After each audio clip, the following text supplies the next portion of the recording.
Il y a un endroit en France où les révolutions commencent avec un tweet. Et il y a l'Ariège. Ici, on coupe du bois, on élève des chèvres et on emmerde les puissants depuis des siècles.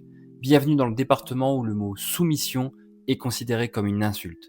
Aujourd'hui, on va parler d'un coin de France qu'on connaît mal, mais qui pourrait bien être le dernier bastion d'un esprit français qu'on croyait disparu. L'insoumission, le vrai, le rugueux, le terrien. L'Ariège, c'est d'abord un décor. Des montagnes, des forêts, des vallées, un endroit qui vous dit naturellement « Tu veux venir imposer ta loi ici ? Bonne chance mon gars ». Mais ce n'est pas juste une géographie, c'est une mentalité. Ici, l'État est souvent vu comme un intrus, un visiteur du dimanche, qu'on tolère, qu'on ne laisse pas s'installer. Les routes sont sinueuses, les connexions réseau aussi, et pourtant, c'est peut-être ici que se joue une partie de l'avenir de la France rurale. Parce que l'Ariège, c'est aussi un laboratoire de résistance, d'expérimentation, d'alternatives. Petit flashback, la Seconde Guerre mondiale.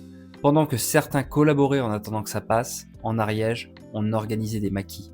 Des réseaux entiers de résistants, formés dans les forêts, dans les grottes, dans les fermes isolées, des gens qui ont caché des juifs, saboté les lignes allemandes, protégé la République avec des fusils de chasse et une volonté de faire.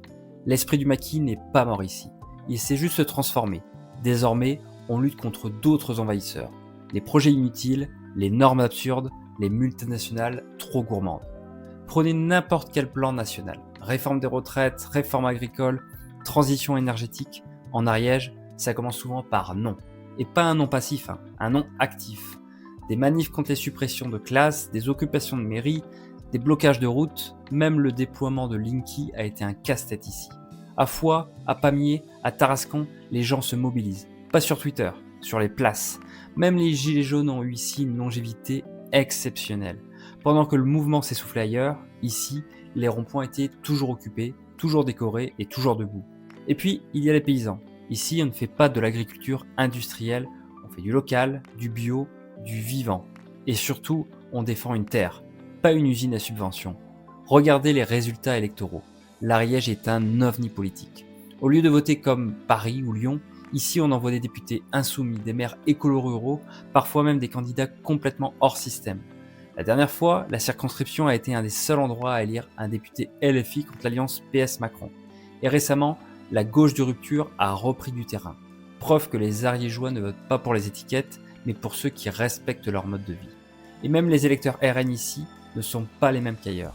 C'est souvent plus un vote ras-le-bol qu'un vote xénophobe. Ici, on vote pour qu'on nous foute la paix, pas pour exclure son voisin. Ce qui caractérise l'Ariège n'est pas seulement l'opposition, c'est l'autonomie. Communauté autogérée, ferme collective, ZAD, village en autonomie énergétique, habitat participatif, le département est truffé de micro-expériences sociales. Et ce n'est pas une mode bobo, ce sont des gens qui vivent ça au quotidien depuis des années, souvent dans des conditions dures, par choix, par cohérence. C'est une autre idée du progrès, moins d'État, plus de liens, moins de normes, plus de sens. Et si l'Ariège avait raison ? Et si ce territoire qu'on moquait hier comme un trou paumé devenait en fait un modèle à suivre ? Pas pour revenir au Moyen-Âge, mais pour retrouver du temps, du local et de la liberté.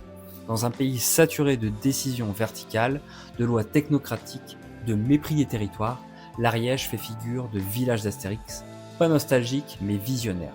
Alors oui, c'est facile de se moquer, de parler d'arriérés de l'Ariège, de sectaires de la montagne, mais quand on regarde les crises à venir, climatiques, énergétiques, démocratiques, peut-être qu'il vaut mieux avoir un voisin qui sait cultiver ses tomates et réparer son toit, qu'un influenceur LinkedIn qui a 50 000 followers et qui ne sait pas changer une roue.